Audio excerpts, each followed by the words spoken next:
welcome to the show, and thank you for taking the time to check it out. I realized looking at myself, I think I need a haircut, maybe a facial hair trim.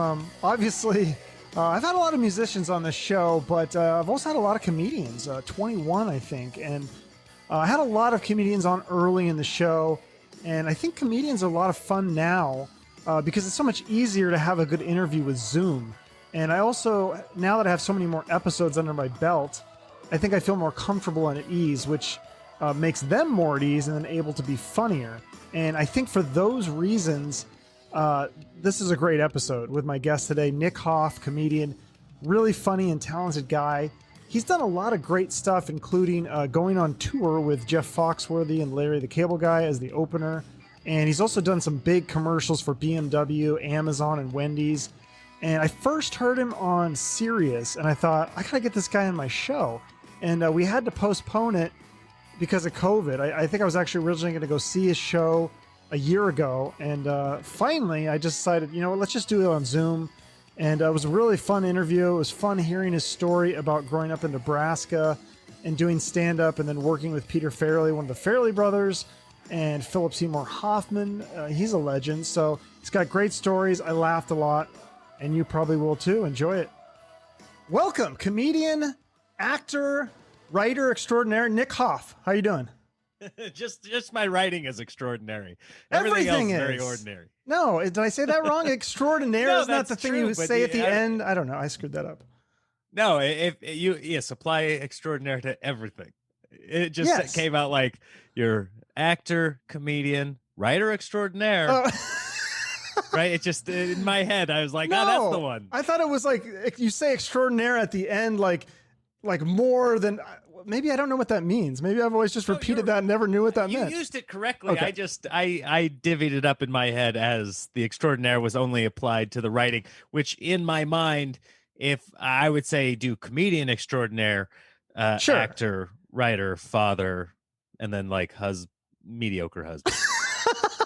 Like it peters off. It peters off. Okay. Yeah. So this is interesting. I love your, you must have wrote this on your bio. It says like born and raised on the rough streets of Nebraska. And then in parentheses, it says gravel roads.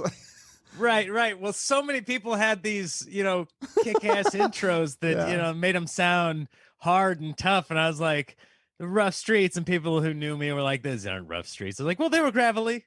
Take it easy. Literally rough. Have you ever fallen on gravel? It's not great. All right, that hurts. So Hastings, Nebraska. So all I know is that you said that's where Kool-Aid was invented. The guy, and they have a parade, and they have a museum for Kool-Aid. Oh yeah, well it's attached to the whole museum. They have their own section. Oh, okay. The Kool-Aid Museum is in the Hastings Museum, but it's got its own wing. Huh. I don't know if it's the wing. It's like a sectioned off part, but it's pretty big. They've got all this old, advertisements from back when it first came out and all this. You think the lady saying this meeting's being recorded right now is creepy? Go back and look at some of those sugary ads from back in the day. It's like this creepy man, handing a kid a little Dixie cup full of sugary liquid. You're like, drink this. My parents would never let me drink Kool-Aid. Did your parents let you drink it? Occasionally. It felt like the first day of summer type thing. It was like mom would bring home the packets and we'd mix it up, and then we wouldn't see it again until the end of summer. Okay. Yeah, my parents, we had our fridge stocked full of caffeine-free Diet Coke. That was our special treat. As you got so diet and caffeine free. Yeah. They took both things out. Yeah. Oh man. Yeah. I feel bad for you. Well, so at least my parents let me watch some pretty, they let me watch some R-rated movies and TV shows and stuff. Some things they hated. What about you? Did your parents let you watch whatever you want? What did you watch growing up? Because you're a little younger than me, but we're about the same generation. No, we, my parents were on the stricter side of what I could watch, and we didn't have cable growing up, so we had the 3 channels. Maybe you'd watch something on Saturday morning, but aside from that, finding something you wanted to watch, not that easy. So, and in terms of movies, I don't know. It was a while before they allowed R. But I remember going to stay with my grandparents when I was really little. I was probably 5 years old. And we went to the video store and I picked out Jaws. because I had heard about Jaws. Oh And I was yeah. like, yeah, let's rent this one. And she's like, you can see this? I was like, yeah, I can see that. Fine. And I watched it and it terrified me. And to this day, I don't go into the ocean because I'm scared to death of sharks. You still don't go into the ocean at all? Still to this day, I will go up like at most, unless I'm like in some kind of like on vacation or something and everybody's going snorkeling, which has only happened like twice in my life. Then I go in, but the whole time my head's on a swivel, just looking for the beast coming out of the shadows. But now, like I live in Southern California, Yeah. we'll go to the beach. I'll like get in ankle deep, and then on a rare occasion, I'll go waist deep. But the entire time I'm in there, I'm certain that I'm going to be bitten in half. That's yeah. I mean, The entire time. that shows how crazy that movie is. I remember as a kid, we lived on a lake, freshwater lake, and I would be looking like when I would be like, skiing and stuff, and then like you wipe out, and then you're just sitting in the water waiting for the boat to come back, and you're like, you're scared. I'm like, this is a freshwater lake. There's no possibility of a shark in here, but something about it. Well, it's the unknown, right? It's what you can't see, and your imagination goes crazy, and that's what made that movie so good. Because if you read stories about it and watch the documentary, the underwater mechanical shark didn't work for like 95% of the time. So they wanted it in the movie way more, but it just was broken. So then they had to use, just people's imagination and showing the buoys and using the music, showing the leg cut off, dropping, bleeding. Yeah, just implications of the shark was almost scarier than seeing the shark. So like, just you're sitting in that lake and you're just floating there, you're waiting for the boat to turn around, come back and get you, and the whole time you're just like, wonder what's swimming around my ankles right now. But so besides like scary movie, I mean, what were the funny stuff? Because obviously you're a comedian, so there must have been some funny things that you saw, TV shows or movies or stand-ups at that age that inspired you, because you started writing jokes in junior high. Yes. Okay, so funny stuff growing up was, I fell in love with Seinfeld at a fairly young age, when I realized that comedy was something you could do for a living. Like up till that point, I just thought these stand-up things that I'm hearing, that's otherworldly. I don't even know what's going on here. But then once Seinfeld came out, I was like, oh, that's a job. So watching that on TV was really inspirational and kind of life-changing. The movies that I liked growing up, Ace Ventura, Dumb and Dumber. These are great movies. And my friend Ryan Bauer, you talk about watching movies that I wasn't allowed to watch. I go to Ryan Bauer's house. He had all the movies that we were not allowed to watch. So there's where we're getting the the graphic sexual content that we were all looking for. Especially at that age. That's like so important. That was pre-internet. You're 5th and 6th grade. Yeah, you're not finding this. You can't download it on Amazon. It's like you can't rent it at the video store because they won't rent it to a kid. Right. But his dad owned some of these movies, and so he'd watch, all the Arnold Schwarzenegger movies. We're watching Basic Instinct. We're watching the Porky's movies, which I don't know if you've seen those. Oh yeah, those are just like softcore, basically, right? There's nudity in it. Yeah. It's not, I don't think there's a lot of sex, but there's nudity. Yeah, and a there's lot of nudity. Implied sex. Right. And so as a kid, you're watching this, and it's funny. It's a comedy too. Yeah. It's, essentially, a modern day raunchy comedy. That's what it was back then. But it was the first time we'd ever seen anything like that. You can't even make those movies now, though, huh? I haven't seen like a raunchy. I was asking people this the other day. What's the last really funny movie that you've seen? And I think the most recent thing I saw was like 2015. What was that? I can't even remember. But there was a lot of stuff from like 2008, like Wedding Crashers and like Anchorman and that kind of stuff. They're making another Wedding Crasher. Okay, but sequels of another Wedding Crasher. But yeah, you wonder how much they're going to get away with, now. But I don't know. Borat came out with another movie. That's true. Yeah. That had some things in it. Had some things. I feel like you just have to be a little more careful. Like I'm going to get canceled 1,100 times before my career's over. For sure. And it's going to be a misunderstanding. That's what it's going to be. I don't think your stuff's like super raunchy or anything, though. No, it's not, but it's a misunderstanding. It's going to be a misunderstanding. Yeah. I get in trouble, a couple times every year for saying something that like my head's going this way, but somebody else reads it going the other way. And boy, they get pissed. And you're like, well, I didn't mean it that way. Didn't you tell some story about how There was like some guy in a wheelchair and he was kind of heckling you. And so you said you made some joke and then you felt really bad about it though. I do feel bad. I But feel that's bad the for thing. hecklers. I feel like do. it's like people's intent. If they're trying to be mean and trying to be a dick and, you know, trying to be racist, that's different than if you're making a joke and you mean it in a playful, lighthearted way. I mean, you could still hurt someone's feelings, but Right. I don't know. Most of the people I talk to, most of the comedians, they're not out there to try to make somebody feel bad. They're out there to make people laugh. And sometimes you hurt people's feelings on accident, but it's on accident. And Mark Norman said maybe he tweeted out one of my favorite things that I had read recently. He's a very funny comedian. I had him on the show. Nice. He wrote, it was this quick Twitter exchange where he said something offensive to a lady at a show, and she came up to him and she said, "I want an apology for that."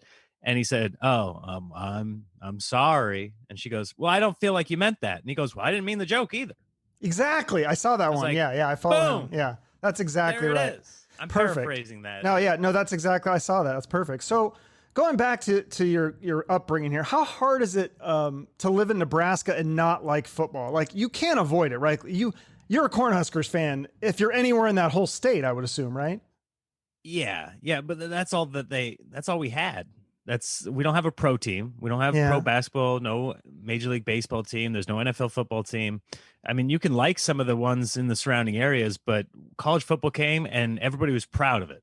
Everybody was proud because we were good. We were good for so many years, and people, carried that as a badge of honor because that's partly how the rest of the country knew of Nebraska is, great football team. So Eric Crouch, is that what his name? Eric Crouch, Tommy Frazier, Amon Green, all these great guys from the 80s and 90s. And then we haven't been that great lately, but yeah. So I don't know how kids are, if they're still, being bred into it like I was, but that was it on Saturday.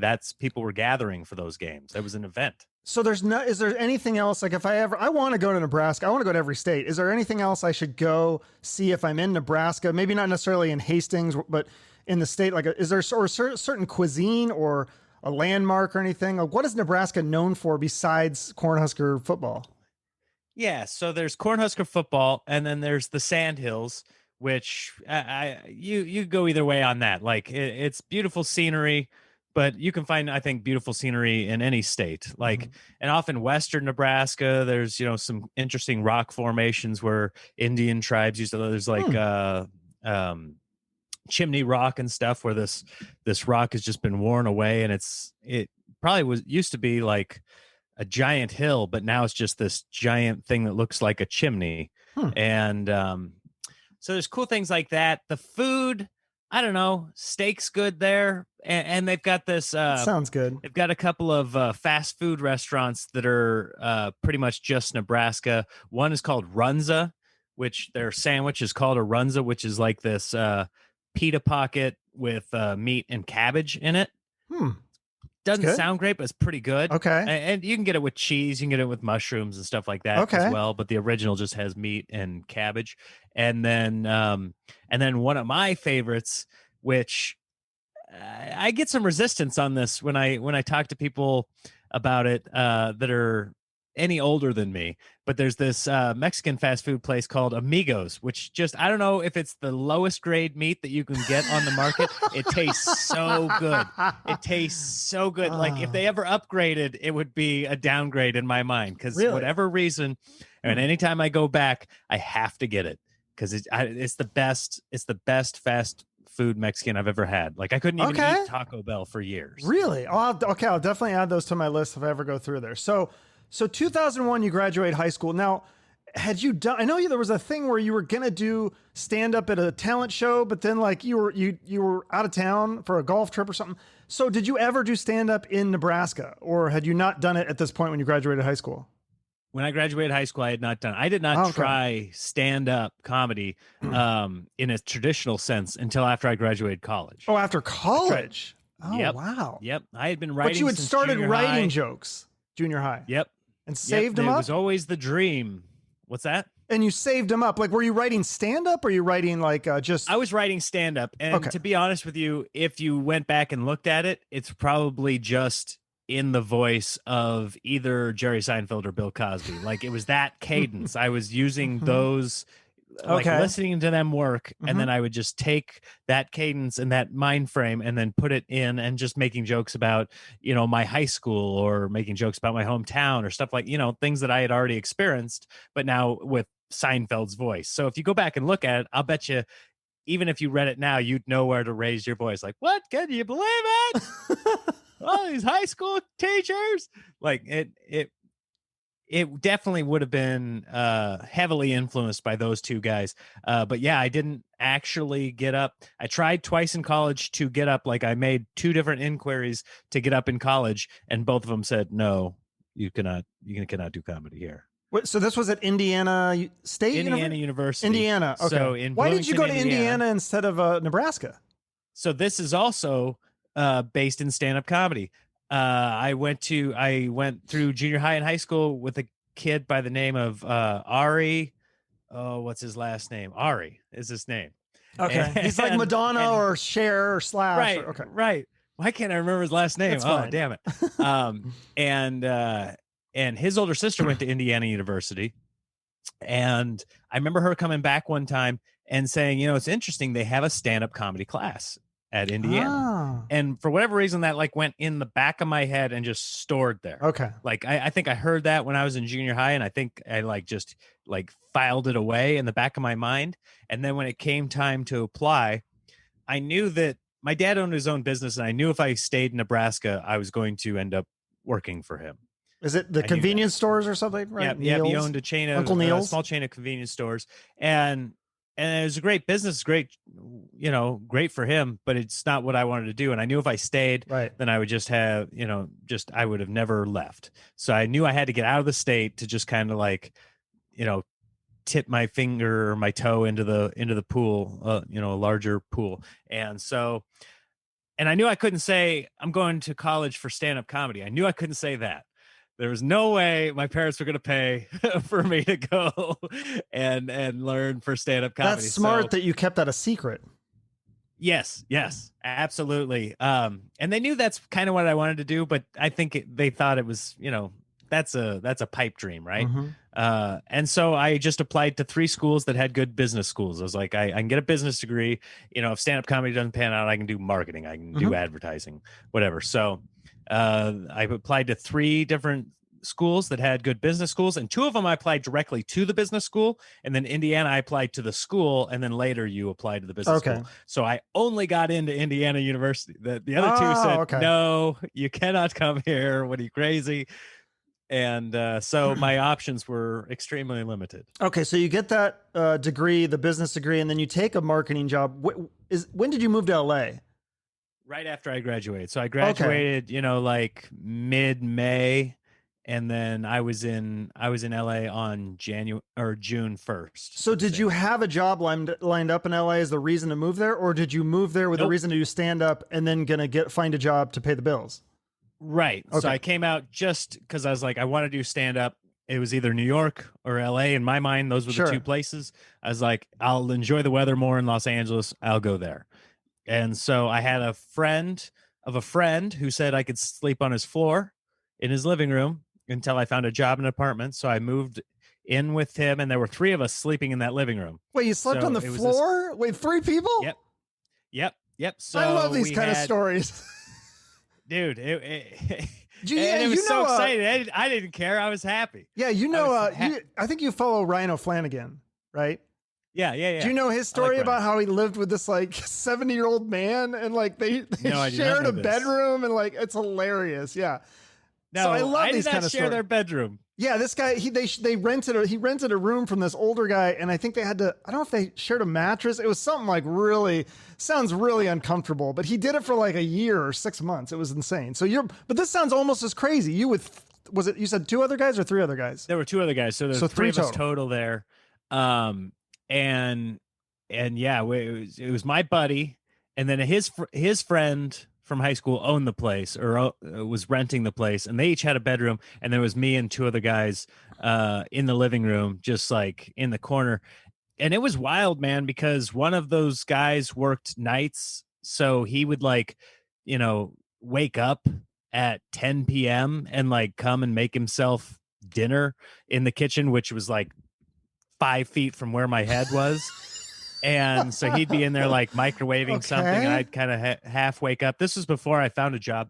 And then at one point at the night, the guy that I was sleeping on the floor with, what do they call those rocks that come out of your penis? Kidney stone. Kidney stone. Yeah, kidney stone. He got kidney stones, but he didn't know what it was, and he's just like yelling in the middle of the night, just just yelling and over in pain. And so we had to drive him to the emergency room. None of us have health insurance. None of us have jobs. Of course. Going there, we're like, hey, is he dying? It makes sense if he's dying. We're living on the floor. It would make sense.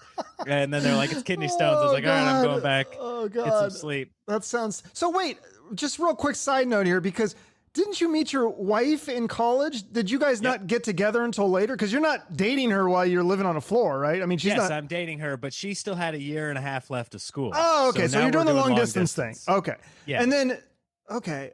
So when did you get the job as the comedy writer for the Life and Style magazine? Was that after you quit? That was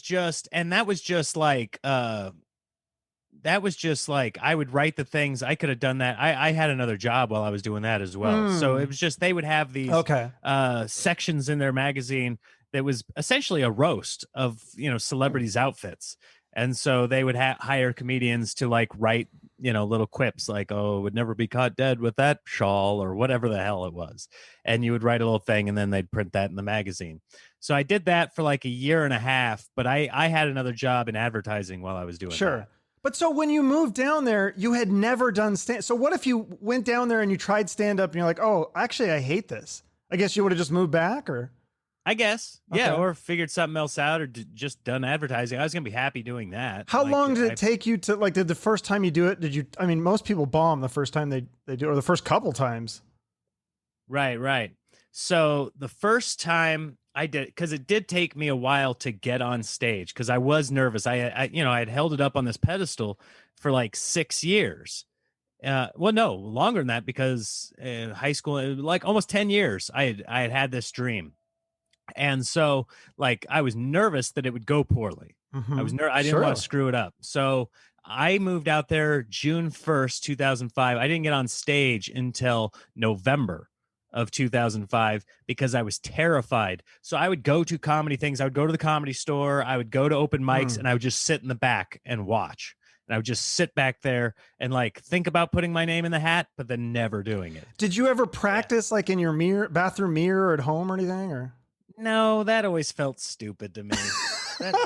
You hear people doing that or thinking that's what it is. It's just, you can't face yourself in that situation. You kind of walk around and you say it over and over again in your head, but you're not like actually imitating and doing the emotions in the mirror. I would never be able to look at myself in the mirror doing that. Okay. So the only time you'd actually said the jokes out loud was on stage? Yes. Okay. Yep. So, writing. And then, so I got a job working for a production company that made TV commercials. And I got an apartment through a friend, like on, not even a friend, it's just like apartments.com and roommates.com. And I just found like an apartment and a roommate on those things. And the internet's not what it was, not what it is now. Like it was early days internet. So you found a person and like we met up for Subway, he was a young guy. He was like going to med school. So, okay, yeah, I'll get a 2-bedroom place. And I remember I got a thing in the mail right there, West Los Angeles College Extension. And it just like showed all the like night courses that you could take as an adult. And I flipped through it and one of them was stand-up comedy. And it said, like $70 to take the course or whatever. And it said, and at the end, you do a performance. And I was like, okay, this is going to force my hand. This is going to force me to do it. Yeah. So I signed up for that class. I took it. It was, 3 blocks from where I lived. So I could walk there. And I met some other people that were interested in stand-up comedy. And I was like, okay, that'll be my first performance, is the end of the term performance. And that was my plan. But then I after meeting the other people in the class, we actually went and did a couple shows before that. So my first show was at Otis College of Art and Design in their cafeteria. and it was me and another comic and the guy that was running it. The other comic went first and left, and then the guy introduced me and then went outside and took a phone call. So I'm standing, my first show ever, I'm standing in a cafeteria talking to nobody. Oh, there was no one in the audience? There's 0 people in the audience. Occasionally a kid would like walk past with his backpack and I'd try to engage with them, or I would try and look through like the little window where the people were serving food and I'd try to talk to the cooks. That's rough. That was it. That's right. Yeah, it's hard when there's rough, but it wasn't rejection. So it didn't stop me. Yeah. You know, it was like, and I was able to say them out loud into a microphone. It's good practice for sure. That was my first real time doing it, was for like half a person for like 30 seconds. Okay. So then you got to start grinding, right? You start doing the open mics. How often are you doing the open mics? I've heard different stories. I think Mark Norman, he was like going crazy when he was doing open mics in New York. Some people go crazy. That I would do probably 4 to 5 mics a week. That's pretty good. That's pretty damn good. Yeah, 4 or 5 nights a week, I'm going out to do stand up, and I'm with my buddies that I had taken the class with. So there were a handful of us that were really serious about it. Some people were doing it just to like get over their fear of public speaking or whatever, or just thought it'd be fun. They needed extra credits or whatever. But there were 3 other people that were really excited about stand up, and so we just all pile into a car and drive somewhere and go do the open mic. Okay. And we'd give each other notes and like talk about things and have writing sessions together. So it was really a great supportive environment for somebody starting out. Yeah. So when did you meet one of my favorite comedians, being from Seattle? I followed this guy forever, Fahim. Mm-hmm. My boy Fahim, you did a video, you're in one of his videos, one of the Lance Kantsopoulos ones.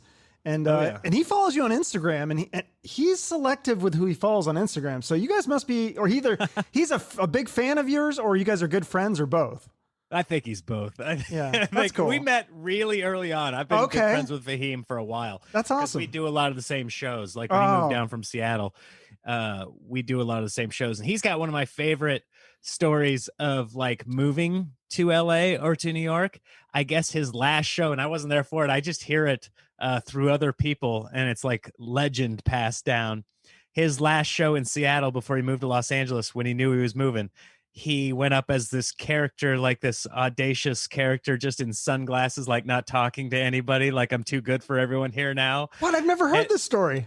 And he went up and he just was, you know, hoity-toity and talking about how great he was and how he's going to be a big star, and they're all nothing. And then he like drops the mic at the end of his set, and that was his last set in Seattle before he moved to Los Angeles. Wow, that's a cool story. I never heard that. That's amazing.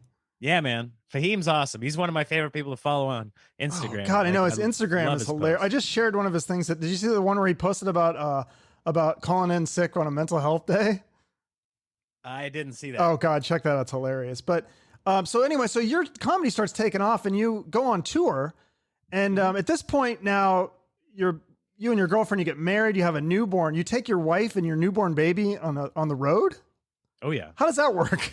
How else are you going to do it? Yeah, it's like, because my wife was a teacher before we had kids. Oh, so it was in the summer then? Or?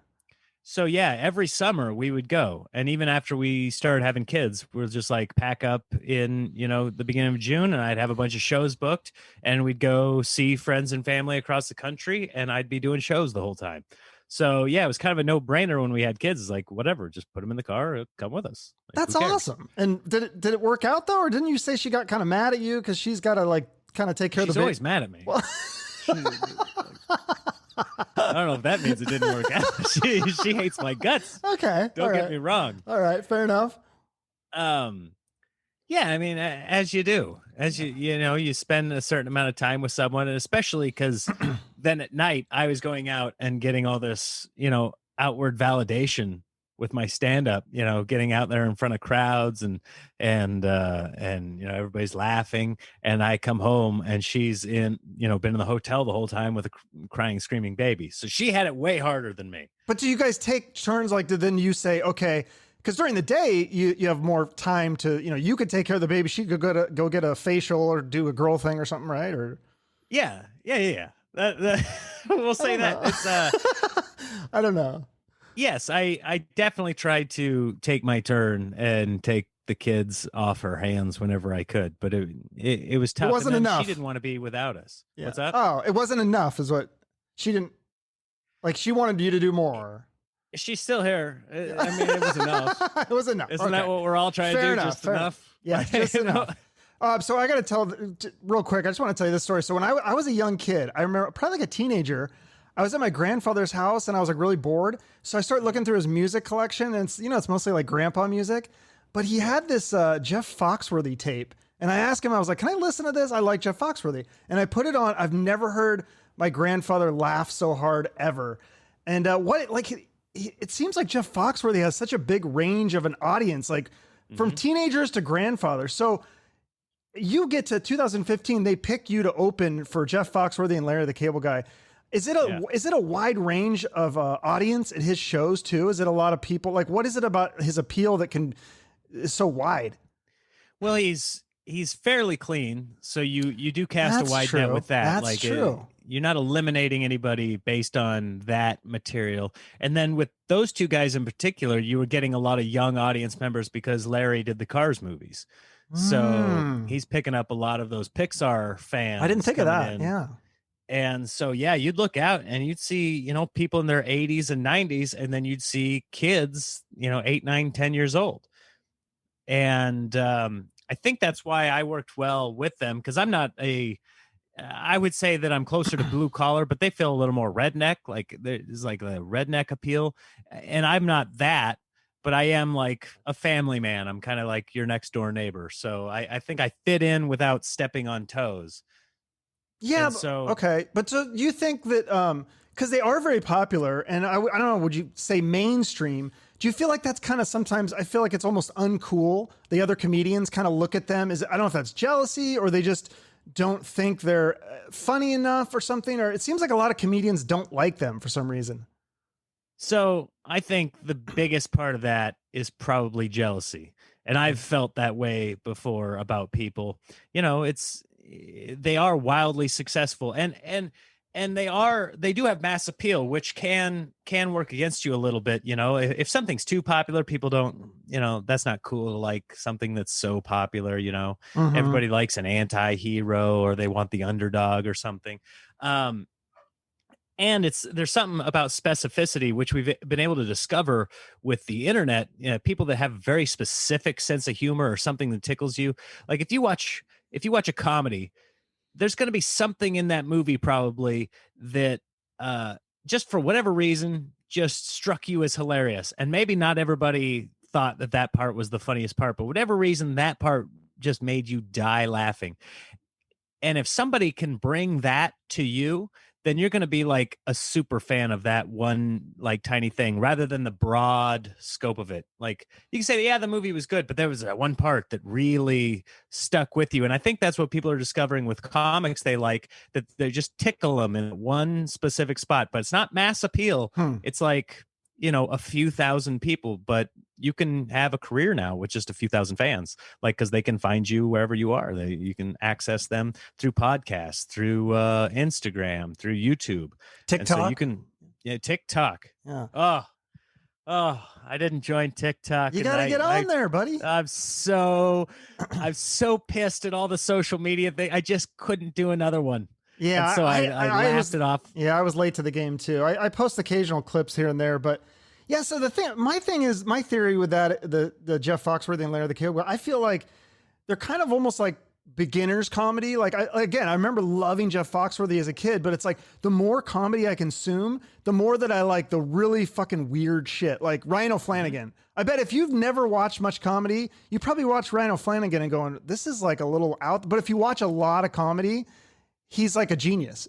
I don't know. That's just my theory. What do you think, that there's something to that too? Well, so if you take 100 people in a room and you show them a 5-minute clip of Jeff Foxworthy and you showed them a 5-minute clip of Ryan O'Flanagan, my guess is Jeff is going to have 90% of people saying he was funny. Yeah. And Ryan is going to have 10% of people saying he's hilarious. Right. So true. And the other 90 might be like, yeah. Like, but Ryan can find that 10% segment and just kill for those people. Yeah. Because I also think he's a genius. I also think he's hilarious. Yeah. But I also don't think, like, if I show him to my parents or to a room full of 100 people, some people aren't going to get it. Some people aren't. It's not for them. Right. So I think like Jeff and Larry, they can hit on a wide scale. They cast a wide net, which is great. That's a fantastic skill. But then equally as valid, Ryan's going to hit these people really hard. So it's just about finding your audience, you know? Yeah. The hipsters aren't going to like Jeff and Larry, and the mass appeal people aren't going to like the Rhino Flanagans and whoever else you want to right. say. But opening for them, I mean, that's got to be such a sweet gig. I see you like flying on a private jet. And did you guys do a show where you opened for Eddie Money on tour? Is it weird opening for a musician? So that was after their big tour was over. After 3.5 years of their big tour, they were doing what they called a backyard barbecue, which was them and a few bands. And so I would open up those shows as well. And we were playing these giant amphitheaters. So now, before we were playing theaters and stadiums, which was cool, but it was all indoors, contained. Now there's people, there's a beer garden, 30 yards that way. There are people buying T-shirts over here. That's this giant open air thing. Created its own challenges. And so I would open up, and then I would bring out oh man, I suck. Who's the what was that band? Foghat. I would bring out Foghat. Foghat. Slow Ride. Yeah. Slow Ride. And I would bring them out, and then I'd come out and do some more time. And then I would bring out Jeff. He would do some time, and then Larry would come out and do some time, and then they'd bring out either Eddie Money or Marshall Tucker Band was on some of them. It was different, and it was wild because they didn't necessarily, they had a lot of crossover fans, but some people were there just for the comedy, and some people there were just there for the music. So it was kind of weird, like, because comedy would end, and the people that were there just for the comedy, but it's like getting to be 9 o'clock at night, started like streaming out. And you're kind of like, oh man, this sucks. Like these, rock stars are up there doing their thing, but it's not necessarily these people's thing.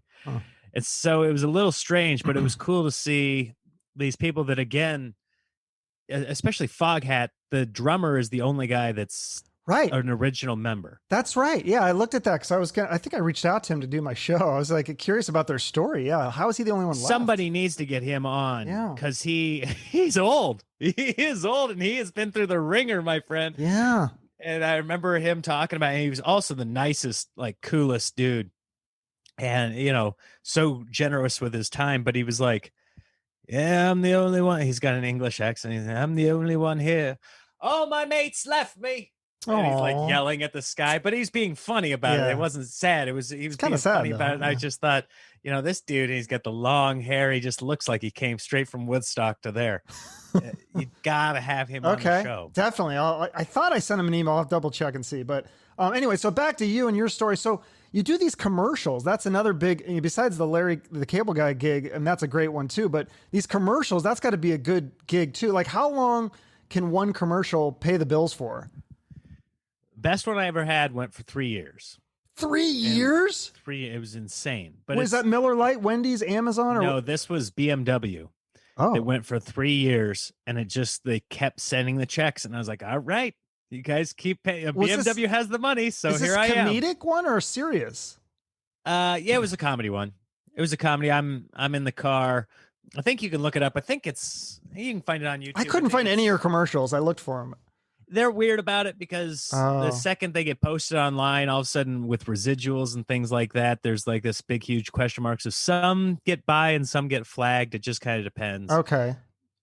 This one was, I was sitting in a BMW car waiting, I'm kind of like talking to myself, and all of a sudden this gal gets in the car, in this stunning green dress. And I look over to say something to my wife, and I'm like, hey, did you get and I look over, and it's not. And I go, you're not my wife. And she goes, I know. And she like cozies into my seat. She's like, gonna take this guy that has a nice car. So it was pretty funny, like a little bit racy of a commercial for them, but it was fun. BMW is canceled. No, I'm just kidding. No, don't cancel BMW. Bring the commercial back. Bring that back. Daddy needs a new pair of shoes. Right. So I read in your bio, it said you were cast by the Farrelly brothers and Philip Seymour Hoffman. That was Miller Lite. Yep, Farrelly Brothers. Oh, well, it's the commercials. Because I couldn't find the movies or the TV shows, so that's commercials. Peter Farrelly cast me for Miller Lite, And I remember Oh. being in the room with him. He's the one that did, Dumb and Dumber. Oh yeah, yeah, yeah. He's a and legend. Something About Mary, just like a huge part of my childhood. And then all of a sudden The I go Heartbreak for the Kids. That's a callback. good one too. Have you seen that one? Yeah, yeah. Yeah, dude, I've seen them all. And I mean, Green Book, that gets bashed now, but Oh that was great. yeah, I love that movie. Um, yeah, I remember going into the callback and seeing him sitting there, and they're like, "That's Peter Farrelly," and I was like, "Oh, geez," and I like couldn't look at him. I was just so, I mean, I was kind of starstruck. The fact that this guy directed some of my favorite movies of all time, Right? and so I just like put my head down and just did the thing as funny as I could. And I remember I was the best man in a wedding, and I almost couldn't do the commercial because I was going to be a best man in a wedding. And I remember telling my agent, because they're like, hold these days. I was like, I can only do one of those 3 days, because they were filming like 3 commercials at the same time. It's like, I can only do one of those. Like, I'm going to be in a wedding and I can't skip. And she's like, what? Are you serious? And I'm like, yeah. And she's like, ugh. And like for 2 days, I was in limbo. And then they called and they're like, okay, you got it. They're filming that day. You could do it. Oh, I was like, oh, that's and scary. yeah, that one. You're a good man, dude. I don't know. That's like an ethical dilemma. God, I almost want to lean to taking the job. Like, that's such a good kid. You are a good person, man. No, you're best man. Good. You're a good guy. You got to do that. Yeah, so that's it worked good. out. And then for the Philip Seymour Hoffman one, Yeah. rest in peace. That was a weird one because it was just a regional bank. It was just a regional bank commercial for a bank that's like on the East Coast. I had never even heard of it. Okay. Before. And he directed it? And so I do the original audition, don't think much of it, and I go to the callback, and there's no script. And I asked the guy running it, and I said, "Hey, where are the sides?" And he goes, "Oh, there's no script. The director's in there. He just wants to get a feel for you. He just wants to talk to you. Just going to do some improv stuff. He's in there right now. It's Philip Seymour Hoffman. Go on in." Oh shit! And like he said that as he was opening the door, and I was like, "Wait, what?" And I look in, and he's sitting there on the couch. And it's Philip Seymour Hoffman, and he stands up and comes up to me to shake my hand. And he's like, "Hey, I'm Phil." And right away, I was like, "That's not his name." Yeah, it's like, Philip Seymour Hoffman. You can't cut it. You can't abbreviate that. And it took me half a second to be like, Philip, okay, checks out. Because at first I was like, "This is a test. He knows you know who he is. Is he testing you, saying the wrong name? Do you call him out right now?" But then I was like, Philip, okay, nope, checks out. And so you try to play it cool, or you fanboy out? Because I think I'd have to like restrain myself from just totally fanboying. I love the scene in Boogie Nights where he's like, "I'm a fucking idiot. I'm a fucking idiot." Yep. Like, I love that scene. It's so one of the greatest actors of all time. Right? I played it cool. Good for you. And we did some improv stuff with me and the gal that I was auditioning with, and it, they were laughing and stuff like that. It worked out. He cast me, and then we're shooting downtown LA, and I do it, and he comes over. I do one of the takes, and he comes over, and I'm sitting down at a table, and he kind of like looks at the table and kind of mimics what I was doing, and he's looking at it and thinking, and he goes, "Yeah, okay." And he walks away, and I was like, "Wait, no direct? Was it good? Was it no good?" Yeah. He just like came over, he just sort of like did it. He didn't say much, and but he was super cool, and yeah, that was so weird and random that it was him directing it. That's crazy. What other? I think he was just trying to get into it. Is there any other like almost roles that you tried out for big shows or movies or with big names that you didn't get that had a good tryout process? I mean, in the commercial world, I was on the short list for this big like Mach 3 Razor campaign or something that ended up going to Brian Callen. And the lady came out, the casting director came out, and she's talking. There were only 5 of us there at the callback. She's like, "This is such a small group. Like, they loved the 5 of you. One of you is this life-changing money," is what she said. She's like, "This is, wow, take this seriously, because this is life-changing money." And I was like, "Ooh."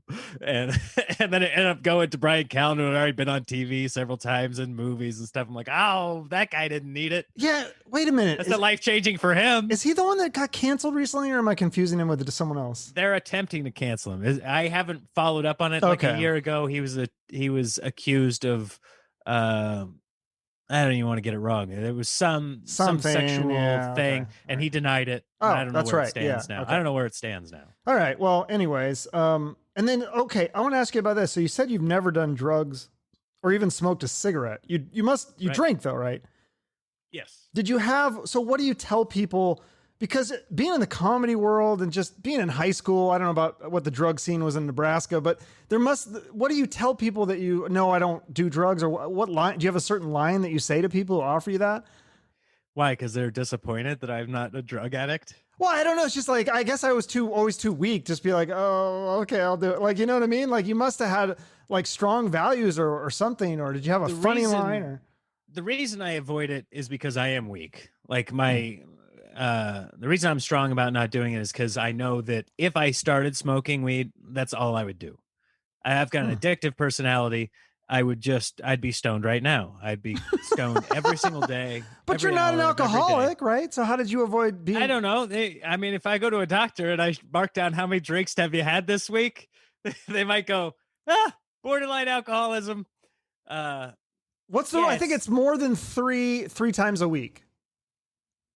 Then you're an alcoholic? Yeah. Sign me up. What do you want to? For several years now. Okay. Sign me up. Well, as long as you're not like passing out in the streets or something crazy like that. I don't know. I think there's different definitions of that, because 3 drinks for some people might be nothing.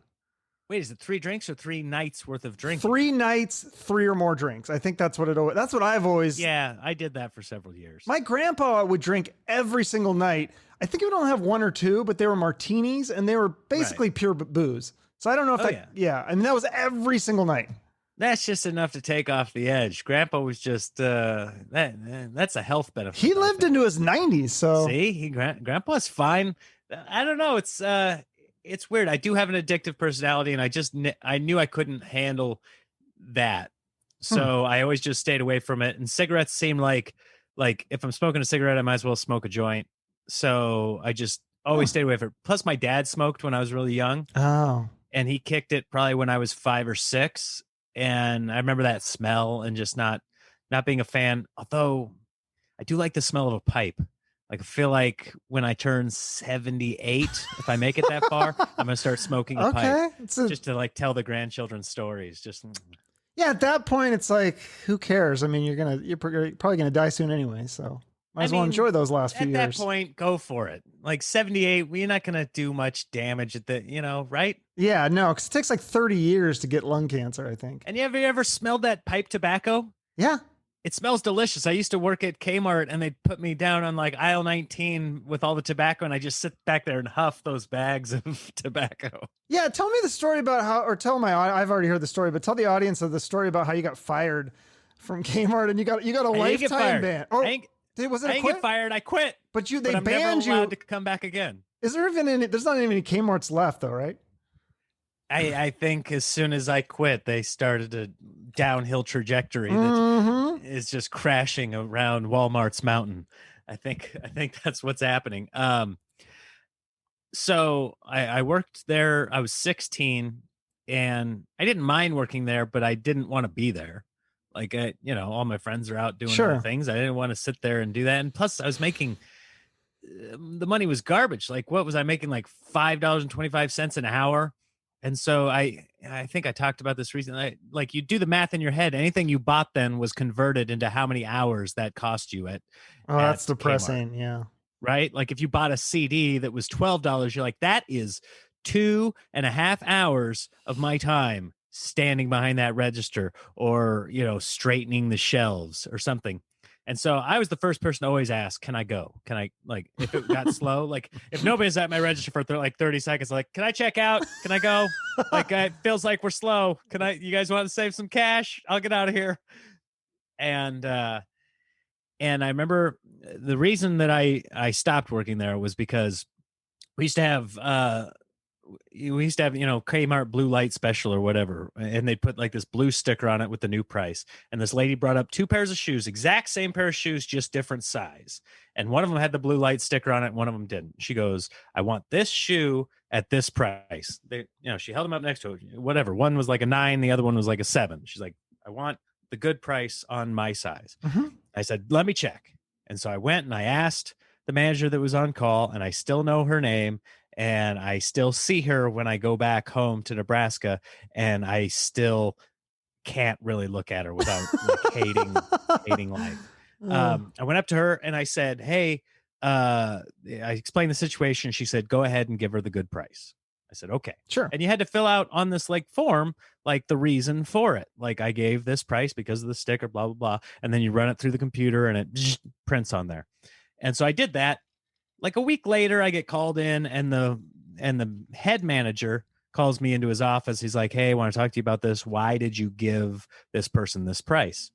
And I said, "Oh, it's because she told me, the manager on duty, she told me to go ahead and give it to him." And he said, "Well, I talked to her and she said she told you not to give it to him." And I was like, "Well, that is a lie, because she did." Like, I asked and she said yes. So she's lying. And he goes, and he was really condescending. He's like, "You know why we sell things at certain prices here at Kmart, Nick? Because if we don't sell them at a certain price, we don't make money." And I was like, "You pile of garbage." Like, I didn't say any of this, but in my head, I was like, "This piece of shit. Like, how dare you be so condescending?" I know I'm 16, but yeah, dick, I know the basic economy and how it works. Oh, you don't just try to give things away and lose money? No kid. Oh, because I've been just like putting stuff in people's trunks as they leave. I'm like, "Take it. We've got too many. We have too many. I don't even know why they're here. We've got like 17 of the same item. Seems like too many." So I was like, "Yeah, I understand that." And he goes, "Well, you can't do things like that." And I go, you know what? I'm going to just go ahead and not work here anymore." And he goes, "Oh, you putting in your 2 weeks?" And I said, "You can have 2 weeks, but I'm not going to show up if you schedule me. Like, I'm not going to work with people that are liars." And so he goes, "You realize if you do that, you can never work at Kmart again." And I said, "Whoa, okay." It's like, that's no kidding. I don't care. Like, leave me alone. I never want to come back to this place again. And I don't think I ever shopped there again. I don't know if I've been in a Kmart since then. I don't think anyone has. I think they're all gone now.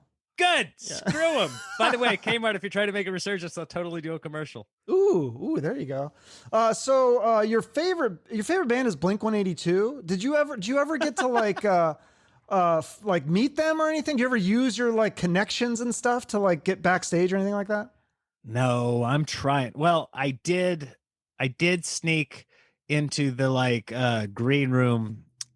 Travis Barker, who's the drummer for Blink-182. Yeah, and this is like legendary drummer. Oh yeah. And he's still huge. He might be the biggest part of the band now. Like, he's in everybody's music, all these rappers. Yeah, that is weird. Like, does something with Travis, because he can do the beat in the back, and he's so talented. I think he can just make it up as he goes. That's what it seems like he's doing. So good. He was doing these shows with a guy by the name of DJ AM, where the DJ was playing as DJs do, and then he would play drums to accompany it. So they'd do all these cool remixes of like songs from the 80s and stuff like that. And because one of my friends out here worked like an event planner, like she'd do there, and so she'd put me on the list of all these exclusive things that were happening. So they were playing the opening of this brand new club, and I was like front. Me and my buddy, who I got on the list, we're just like standing right up front because I'm a huge fan, and we're watching them play. And then they get done, and I grab his drumsticks that he just like left there. I was like, "Those are now mine."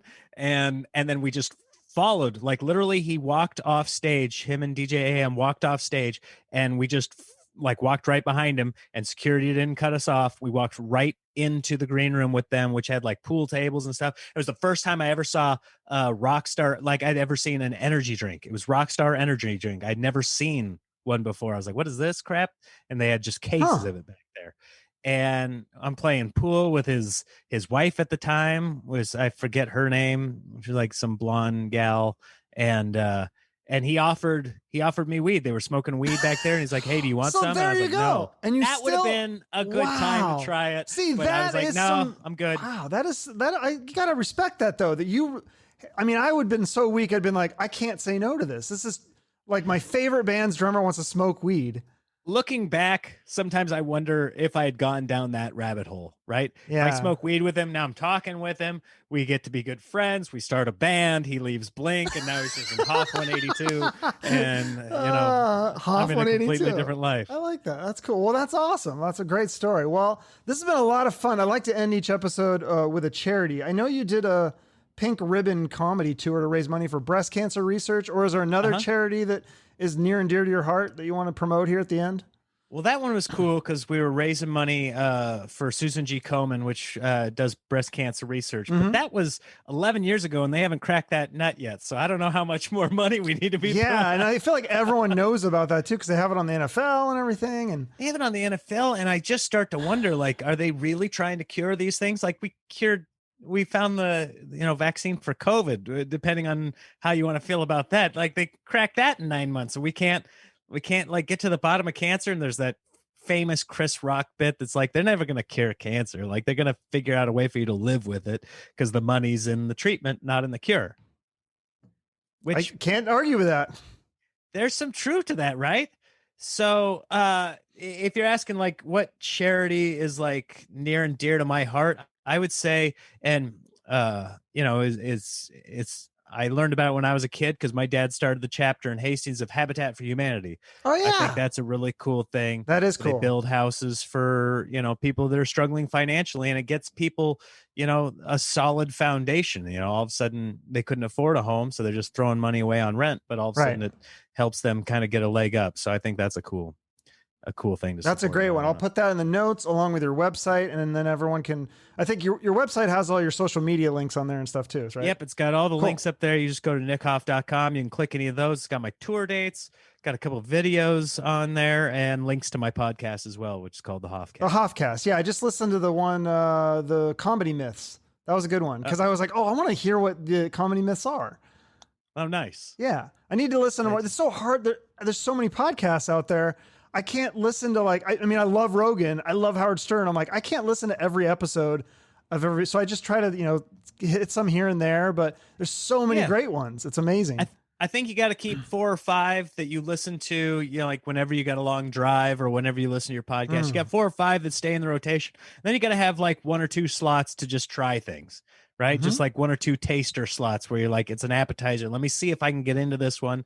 Listen to a couple episodes. If it's not for you, move on. But if it's for you, by the way, even if it's not for you, like still like give it a little 5-star rating. Yeah, if you believe in the person that's doing it, still give it a 5-star rating. Absolutely. Even if you're not an avid listener, because it helps. All that stuff helps. No, definitely. And then are you going to be posting more?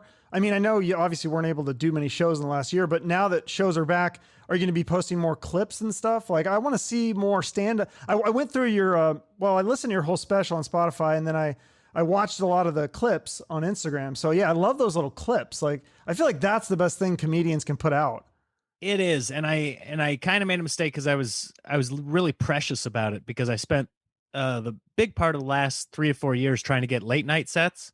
And so all those things that you were posting, you were like, I can't post it because then late night won't take you. So what I started doing, and I think Fahim kind of does the same thing where you post something that's not necessarily going to become a part of the act. It's not a staple, but it's something fun that happened in a show. So whereas before I was looking for like Hallmark bits to post, now I'm like looking for more like, this was a fun moment in this show that will never be duplicated again. Like it doesn't translate to another show, whether it's a little bit of crowd work or something like that. And so that's kind of fun because I'm going to be recording a new album and special this summer. So you'll see a lot of clips come out of that. Okay. But it'll be after it's all said and done and nice and polished. Okay, awesome. And then, I checked your tour dates. I didn't see Phoenix on there. Will you be adding tour dates at some point? I just did Phoenix back in March. Yeah, I did Stir Crazy Comedy Club it was Glendale. Oh, okay. Shit, I missed it.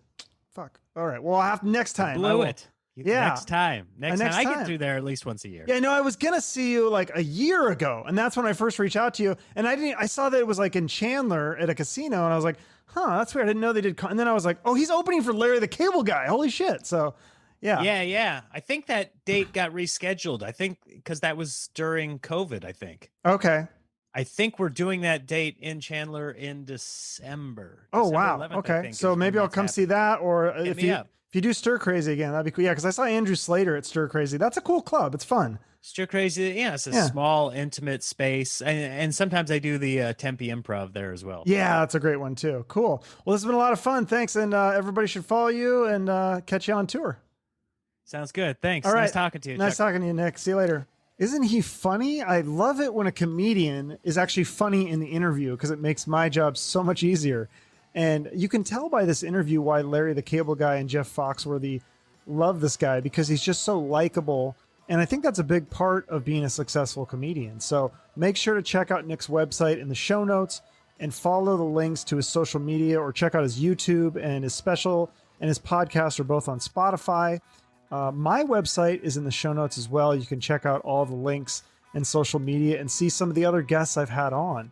And some of the comedians we talked about in this interview today, like Mark Norman, Fahim Anwar, Ryan O'Flanagan, they've all been on my show too. So if you want to help support the show, any sort of sharing, liking, commenting on YouTube and the social media, it helps me out a lot. Or if you want to write a positive review, that helps as well.